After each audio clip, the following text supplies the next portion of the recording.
اس وقت بیٹھ کے ضرور اپنی ذات کے ساتھ کچھ گفتگو، اور جب وہ گفتگو ہو چکے تو خفیہ طور پر دروازہ اندر سے چٹکنی لگی ہوئی ہے آپ، پھر وہی گفتگو اپنے اللہ سے کسی بھی زبان میں۔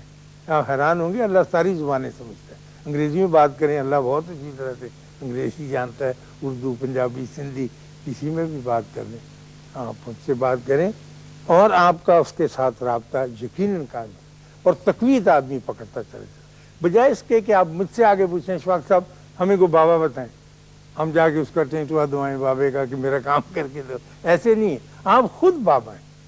میں بار بار آپ کو یقین دلاتا ہوں، آپ نے اپنی طاقت کو جانا ہی نہیں، پہچانا ہی نہیں۔ وہ ہمارے جوگی کہا کرتے ہیں کہ ہاتھی کی طاقت جو ہے وہ سارے جانوروں سے زیادہ ہے، لیکن چونکہ اس کی آنکھیں چھوٹی ہوتی ہیں اس نے اپنے وجود کو پہچانا ہی نہیں۔ ہاتھی جانتا ہی نہیں میں کتنا بڑا ہوں، چھوٹی چھوٹی آنکھیں ہوتی ہیں۔ تو اس طرح سے ہم سب کی آنکھیں بھی اپنے اعتبار سے چھوٹی ہیں، اور ہم نے اپنی طاقت کو، اپنی صلاحیت کو جانا۔ اللہ میاں نے تو انسان کو بہت عرفہ اور اعلیٰ بنا کر اور مسجود ملائک یعنی فرشتوں کو سجدہ کرنے کے لیے آرڈر دے دیا۔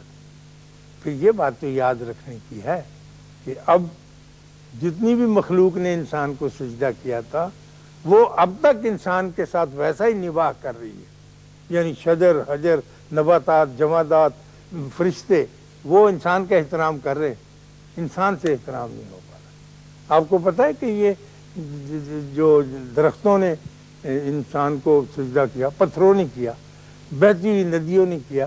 اس وقت میں بار بار کہا کرتا ہوں کہ اب جب ہم یہاں بیٹھے ہیں تو اس وقت کروڑوں ٹن برف جو ہے ہمارے پہاڑ K2 کے اوپر پڑی ہوئی، وہ اس وقت آواز پکار کے سورج کی منتیں کر رہی ہے کہ ذرا ادھر کرنے زیادہ ڈالنا، پانی ہے نہیں چناب میں، بالکل سوکھ گیا، تو میں نے پانی پہنچانا ہے، اور نو انسان کو پینے کے لیے پانی چاہیے۔ اپنا آپ پگھلاتی ہے برف، تڑپتی ہوئی آتی ہے اور آپ کو پانی دے کے جاتی ہے۔ سوئی گیس جو بالکل ڈیڈ چیز ہے، زمین کے اندر موجود ہے، صبح کے وقت سوئی گیس اگر آپ غور سے اس کی آواز سنیں اور آپ یہاں تک پہنچ جائیں کہ آپ کو یہ آوازیں آنے لگیں، تو چیخے مار مار کر کہہ رہی ہوتی ہے نیچے والی سوئی گیس سے، نہیں کڑیو چھتی کرو، گیس کو کہتی باہر نکلو، جلدی کرو، تم تو ابھی ہار سنگار کر رہی ہو، بچوں نے اسکول جانا ہے، ناشتہ دینا ہے، لوگوں نے دفتر جانا ہے، چلو اپنا آپ قربان کرو ناشتہ۔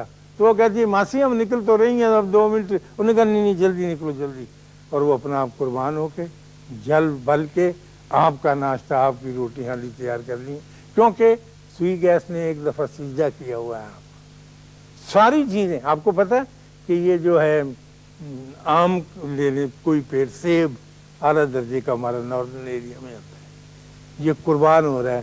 آج تک کسی انور رٹول نے یا کسی سمر بہشت درخت نے اپنا آم چوب کے نہیں دیکھا، خود بھی تو کھا سکتے ہیں۔ دیکھو نا، ہم جیسے انسان اب خود کرتے ہیں، اپنا لکو کے رکھتے ہیں، ہر چیز چھپا کے رکھتے ہیں۔ وہ درخت یہی پکار پکار کہتا ہے کہ جی ادھر سے میرا پھل اتارو جی، یہ بلوچستان ضرور بھیجنا، وہ لوگوں کو آم کم ملتا ہے، سارا کچھ ہی اپنا قربان کیے چلا جاتا، صرف اس وجہ سے کہ اس کا رابطہ اپنے اللہ کے ساتھ، اور وہ خوش ہے۔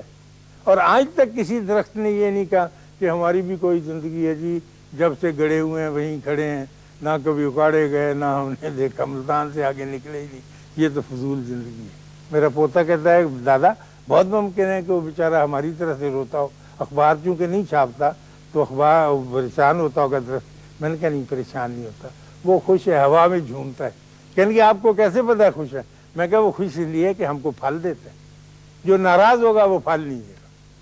تو میں اگر اپنے گریبان میں منہ ڈال کے دیکھوں، میں جو اشفاق احمد ہوں، تو میں پھل نہیں دیتا کسی کو۔ میرے سارے دوست، ساری مخلوق، سارے آدمی میرے